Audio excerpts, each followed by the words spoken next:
to my home studio. So what we're going to talk about now is caricature. So caricature is usually used to really enunciate or exaggerate the characteristics of someone's features and even apply some of their personality into that. So we use that a lot in animation because not only are we working with potential voice actors or celebrities that have a likeness of a character, but also we're imitating a character that's on the page and we can use reference to try to convey the feeling of what this character might be or who they might be. And it's important to do that by studying people in our world and looking at their features and their characteristics that make them unique. So some examples of this is we're going to take a look at the art of Aaron Loftus, and Aaron is a CCSEA alum. So if you ever want to check out his work, it's aaronloftus.squarespace.com. And I'm looking at some of his projects, but you can see that it does feel like a caricature of someone.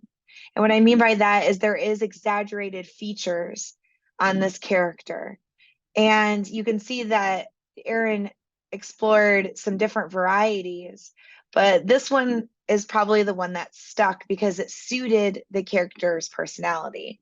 So it says here that the dad, Krista's father, is a character based off myself and my own father, which you can see this here, knowing Aaron. This looks a lot like him, but not exactly like him.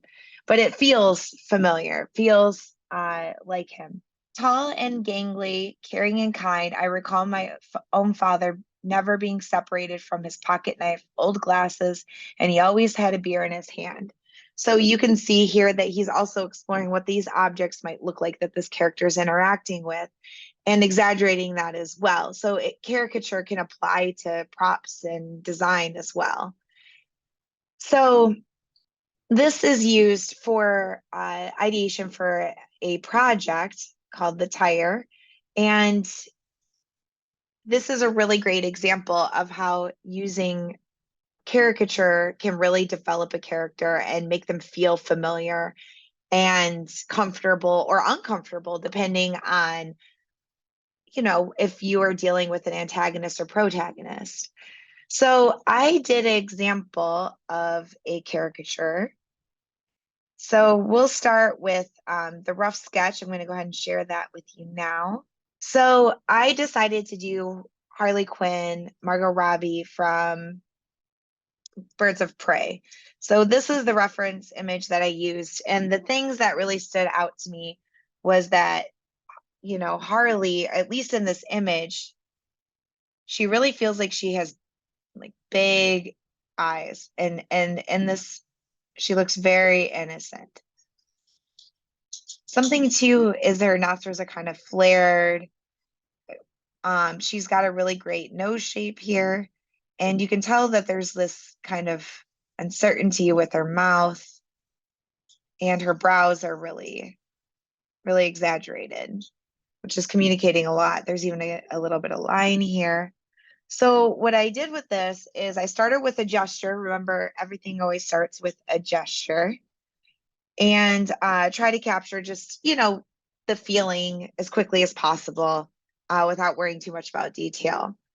But once I got into it a little bit more and reworked it, this was the final product. So you don't want to go into it feeling like, oh, I have to nail it on the first go. It's good to work through it, work through the gesture, try to capture it. And then what I did after that is then really exaggerate the shapes.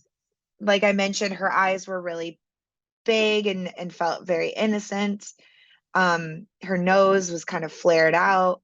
There was a little bit of uncertainty in the mouth and the brows. One's kind of down and the other's kind of cocked up. And then the shape of her face, and trying to just capture a shape language, but make it so it's something that could be animated, something exaggerated, really pushing it. So it actually feels like a character.